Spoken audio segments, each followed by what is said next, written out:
Welcome to the Paul Spradley Show, a show dedicated to real strategies from real people practicing real leadership in diverse and inclusive cultures. And now here's your host, CEO of the diversity training firm, the Care-Based Leadership Collaborative, Dr. Paul David Spradley. Hey everybody, welcome to the show. Guess what? If you've never had a chicken McGriddle from McDonald's, then you're missing out. I mean, I imagine this is what chicken and waffles would taste like if I ever in my life had chicken and waffles. This episode is sponsored by McDonald's. Actually, it's not sponsored by McDonald's at all, but McDonald's, if you're listening, you can call me and you can sponsor this episode because I love your McGriddle, your McChicken griddle thing. It's delicious. My guest today is probably very angry I'm even talking about delicious junk food. She is a master fitness trainer whose mission is to help everyone as a whole, but women in particular, take control of their lives and become the healthiest versions of themselves. Renee, welcome to the show. Thank you for having me. So are you mad that I was talking about McGriddles? No. Balance. You can't balance McGriddles. Yeah, you can. So this show is unique because we brought your daughter, Darian, Yes. onto the show. Yes. Darian, you don't have a microphone, but if you feel the need to just stand right here and just express yourself, you go ahead and do that. But your mom and I are going to talk for you. Is that okay? All right. She gave a very silent head nod because you gave... It's the first child ever on the show, and I love it. I love everything about the energy. So, Renee, tell me...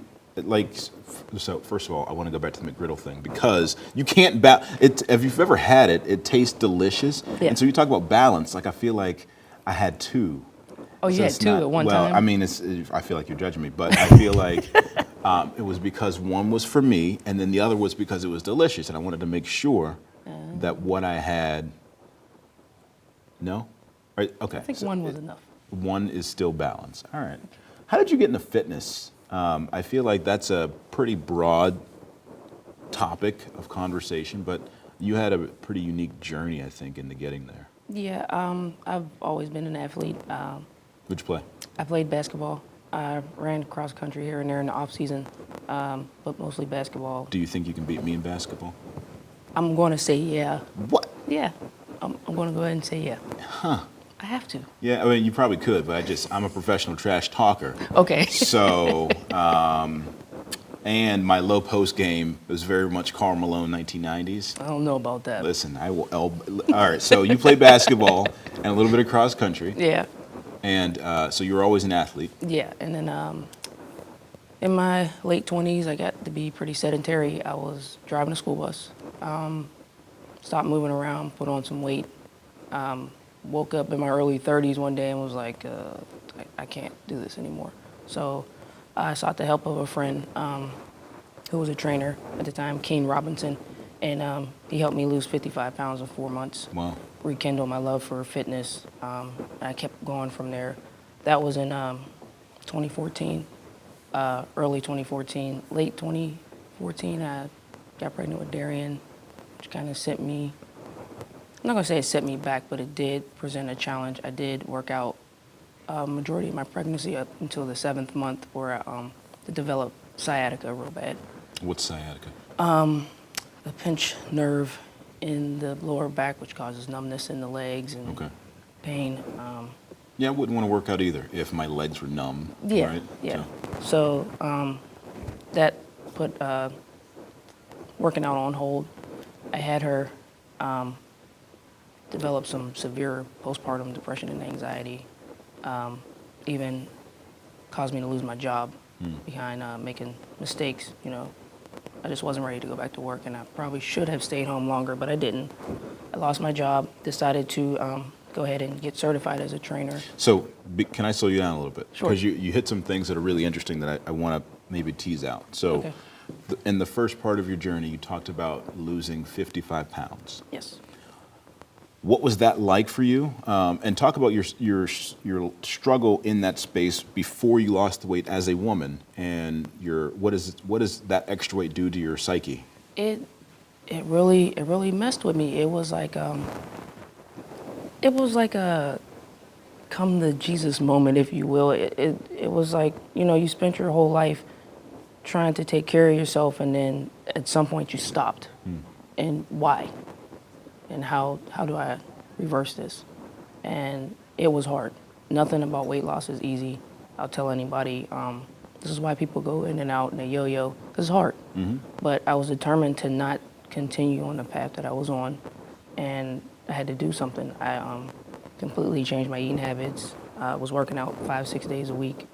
I was this like an overnight sort of thought Yeah, process? it So just like was- you were laying in bed, 55 pounds heavier, and you said, I can't do this anymore. Yeah. And there's, It was that fast. wow. It was that fast. I stood up that morning, my knees were hurting, and I texted Keen at that moment, like, I need help. Can you help me? And I went to go see him that day, and that was history from How there. many people don't reach out for help in that moment when they feel their knees aching or they feel that their body is different, and they say, I probably should do something, but I'm too busy. I'm going to make it through today. And then tomorrow comes, and then the next day comes. Talk about that process of not reaching out. I feel like most people, that is their initial response. If I'm speaking on my own experience, a lot of it is shame. You're embarrassed at where you are. A little bit of depression. You know, the thought of going through the journey is daunting. So Talk about that a little bit, yeah, because I think that's a thing that stops. I've competed as well too, and I've picked up a lovely dad bod. For those of you who are listening to the show, what I mean by dad bod is I'm perfectly round in my belly area.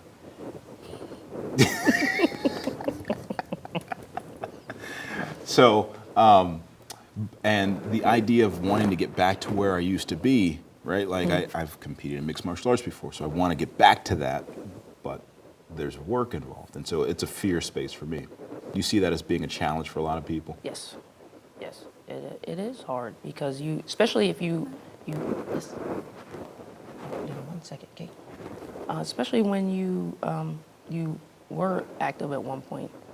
It was like I used to be this, that, and now I'm this. Like, forgetting the fact that if you put the work in, you can get back to wherever that is. But we become a society of instant gratifications, microwave society. We want stuff to happen right now.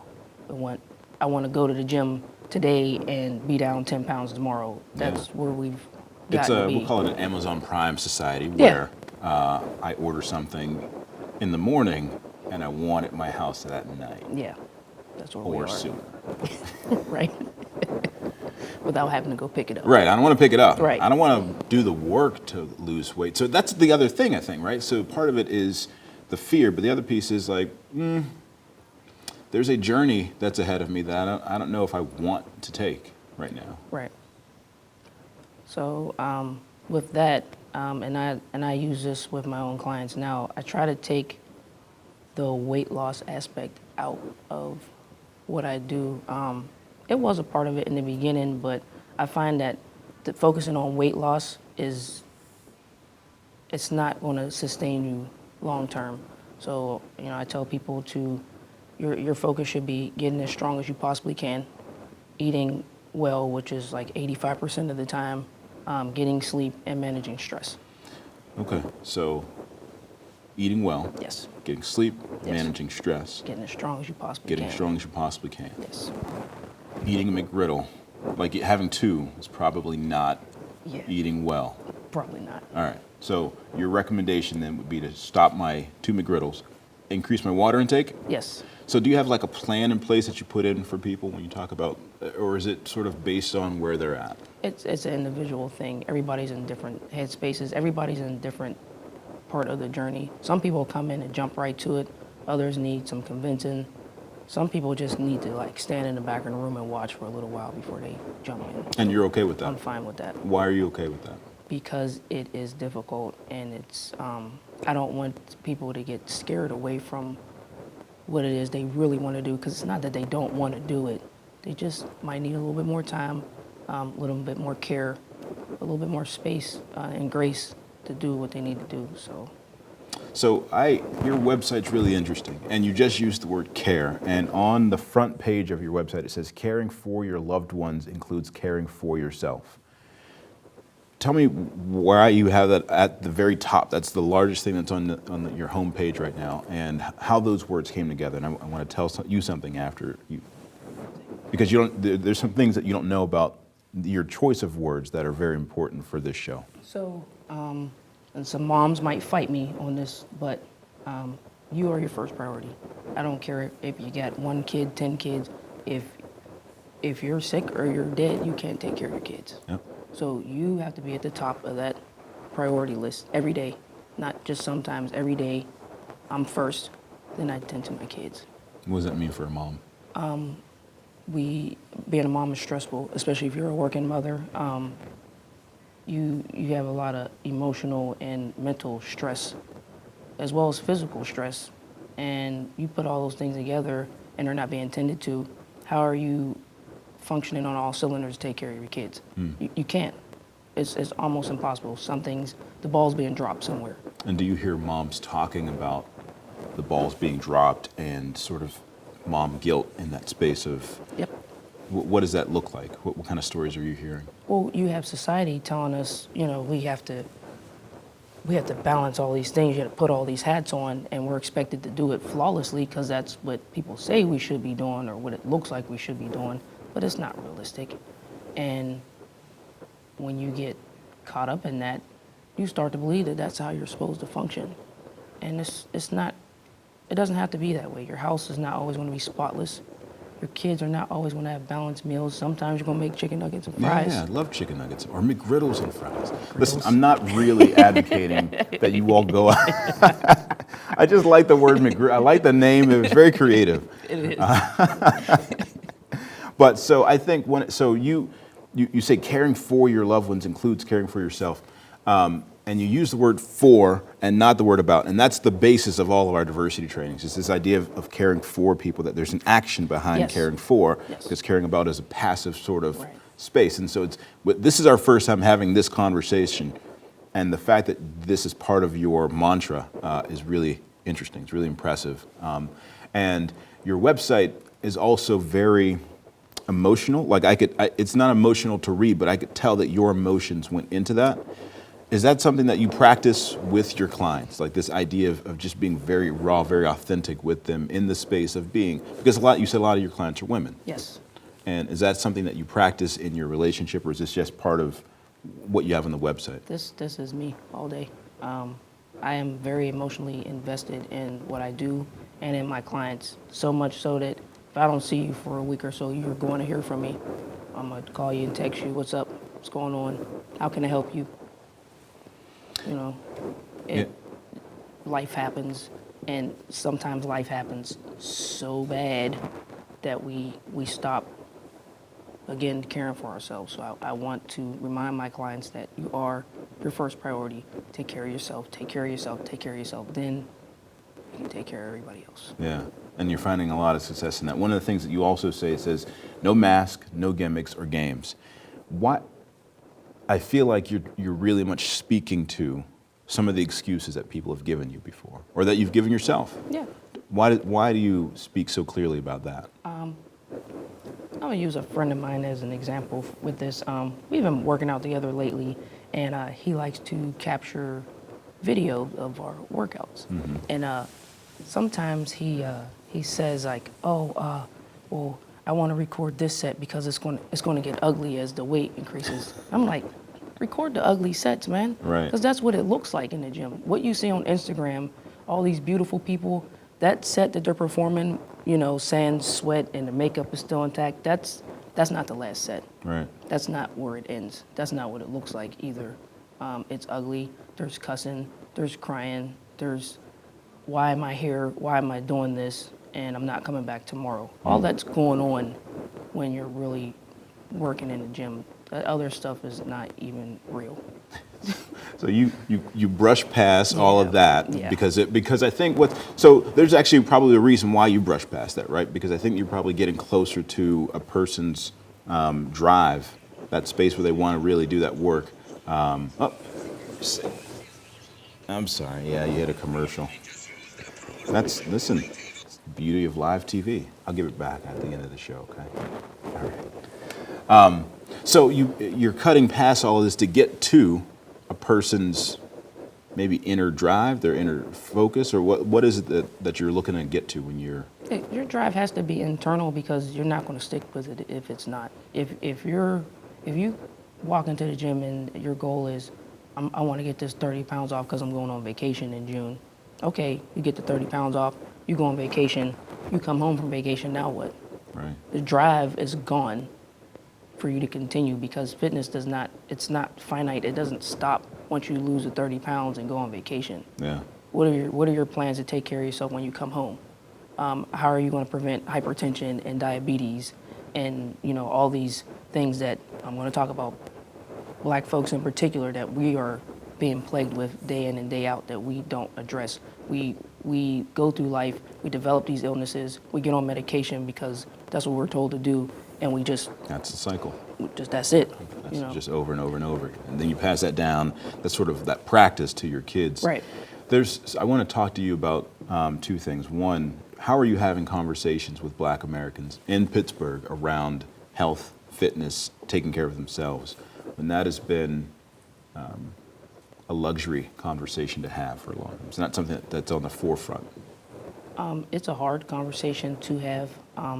Some people butt heads with you about it because it's not looked at yet as a priority. We're getting there, but it's still not a priority. So when you bring it up as a touchy subject for some, you have celebrities that are sporting I'm beautiful in my skin and it doesn't matter what I look like. That's fine. I'm with you on that. But are we going to talk about how obesity is, the gateway to all these illnesses that we develop over time? Right. We can't ignore that. And I'm not even talking about being overweight because I don't think there's an issue with being overweight. You can be over what the society says is your BMI and still be of optimal health. Right. It's about being active. Your body was designed to move, and a lot of us over time, we stop moving. So I want to talk in a little bit about specifically what you do with your clients in your workspace, but you were starting to say something a little while back, and then I cut you off because I wanted to tease out some of the other elements. But you had mentioned having postpartum depression. Yes. So you lost a lot of weight. You had a child who's with us today on the set. She's doing fantastic. I don't know too many other four-year-olds who could be as quiet as your daughter is. She's doing fantastic. So you were pregnant, and then you started to feel different. Tell me about that. I'm going to say that started before I even gave birth. She was an IUD pregnancy. I had gotten an IUD put in July of 2014. I was pregnant by November of 2014. Oh. So that in itself was devastating. I have two older kids. The one was in her senior year of high school, and my son was 12 at the time. So that in itself was a blow. And then trying to fight to keep control over my physical health was a struggle too, because now people are telling me, oh, you gotta stop lifting, you gotta sit down, even my dad called me, he was like, what are you doing, deadlifting, you're pregnant, you can't do that.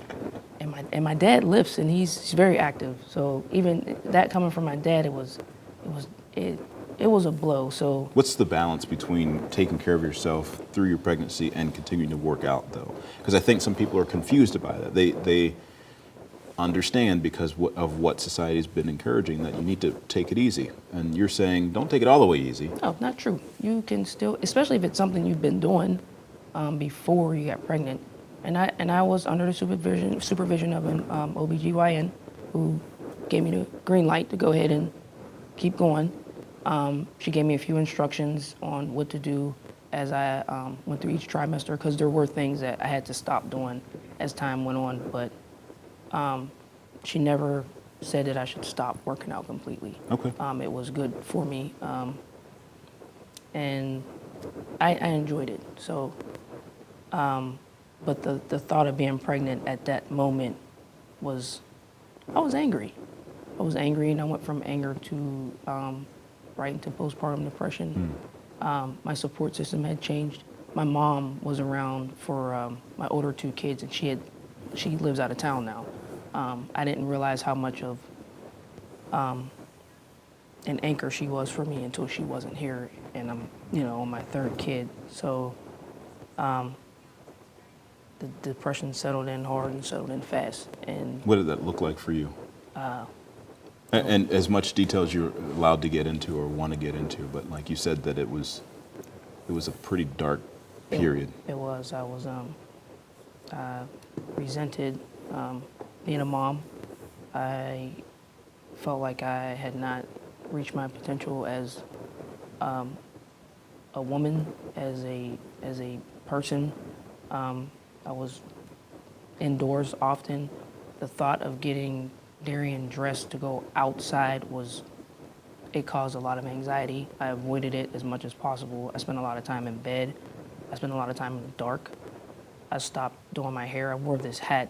There's pictures of me in the first 3 years of her life where I had this tan hat on in almost every picture because I literally piled my hair on top of my head and put this hat on.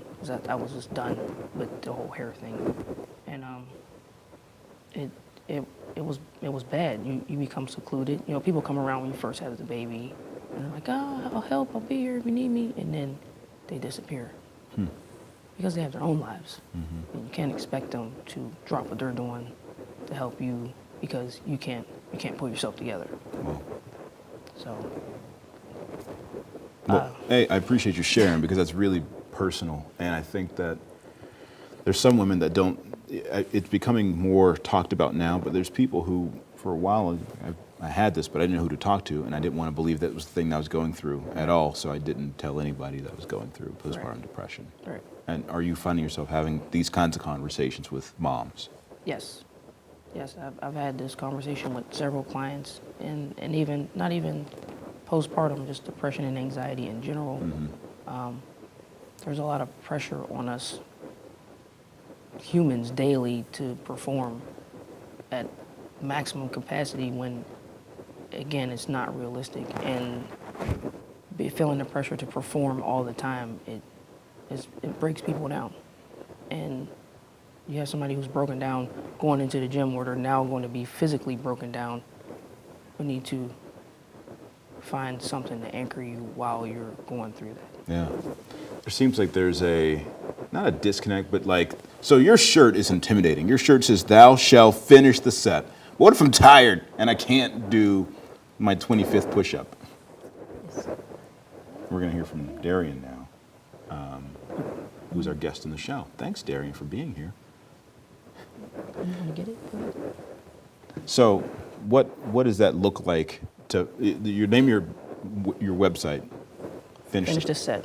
Okay. That is something I say often, especially when I see somebody struggling through that last push-up. It's going to be ugly, but it's getting done. So finishtheset.work. Yes. Okay, that's finishtheset.work. We'll have that in the show notes. And we only have about 5 minutes left, so I want to kind of talk about what you're doing I really want to tease out your conversation around postpartum depression. Maybe I'll have to have you back on the show to talk a little bit more about that, because there are a lot of folks that are listening that is important. That conversation is important, both for current young mothers and current mothers, and then future mothers, right? But where do you have a location where you currently work out at? So right now, Reset Fitness is running a class at CKV Suites in Homewood on Monday through Friday, 5 and 6 a.m. You can find the link on my... 5 a.m.? Yeah, 5 a.m. Oh, okay. We get at it early. Yeah, that might be okay. I could do a 5 a.m. workout. Actually, I probably can't. I will go in there and be the person on the wall like, yep, it's good music, but... You guys are doing a great job. My cardio, the way my cardio works right now. Yep, so that's 5 a.m., that's awesome. Yeah, Okay. that's where I'm training small groups right now. I train individual people in the evenings at various places. Okay. I'm looking to open a location on the north side here. Ooh. Near the East Ohio Street area soon. Yeah. So. And you do personal training as well, too, so Yes. you work with people one-on-one as Yes. well. Okay. Your website again is what? finishtheset.work. Finishtheset.work. And we will put that in the show notes because that's awesome. And I think people will have the opportunity to get to meet you and connect with you. But the last thing I want to talk about is, outside of fitness, you are involved in some pretty awesome extracurricular activities, two of which include chess and bowling. Can you talk a little bit about how you got into, and kickball? Kickball, yes. I started playing kickball not too long after I had her, which was kind of like a segue into getting back to taking care of myself. I'll be starting my 5th season this summer. Wow. There is a all-women's kickball league here in Pittsburgh, Steel City Kickers, mostly black women. Okay. It's pretty cool. Do you think they could beat me in kickball? I think these women can beat you in kickball, yes. I don't. It's on. I mean, if you want to, I will be happy to individually school your whole team, but that's just what I bring to the table as a kickballer. So. Okay. Cool. I will take on your entire team. So Steel City Kickball, that's awesome. I love that plug, and hope that we are able to we can get that into the show notes as well too. Chess, that's something that you. I enjoy playing chess, yes. A friend of mine at the bus company a few years back taught me how to play. I loved it, and it's a mental break for me. Yeah. Like, I know some people like it's mentally intense, but it's a mental break for me because I can't think about other stuff while I'm playing chess. Yeah. So I appreciate that downtime. And bowling, my parents bowled. Again, people at the bus company taught me how to bowl some years back, and every once in a while I'll sneak off to the bowling alley, go bowl by myself. So I That's enjoy awesome. it. You have a fantastic story, Renee Robinson, and I hope that we'll be able to have you back on the show. Do you have anything coming up, or is it you want to plug your website again or anything? Social media, anywhere online? Reset Fitness, www.finishtheset.work. That's my website. I am on Facebook under Reset Fitness and Instagram under Finish the Set. I have a program coming up with a friend of mine. We're doing a challenge that starts March 3rd called Amped Up Reset Challenge. It's a 4-week program. That is also on the social media page if anybody wants to check it out. Okay, we'll definitely do that. Thanks so much for being on the show. Thanks for having Renee me. Robinson. That's our time. Be sure to check out the show notes if you're listening to the podcast for more information about my guest, Renee. And you can visit my website, carebasedleadership.org. Let's sit down for a free consultation on how we can work together through your diversity and inclusion challenges. I'm Dr. Paul David Spradley. Thank you for listening to the Paul Spradley Show. And as always, keep on caring.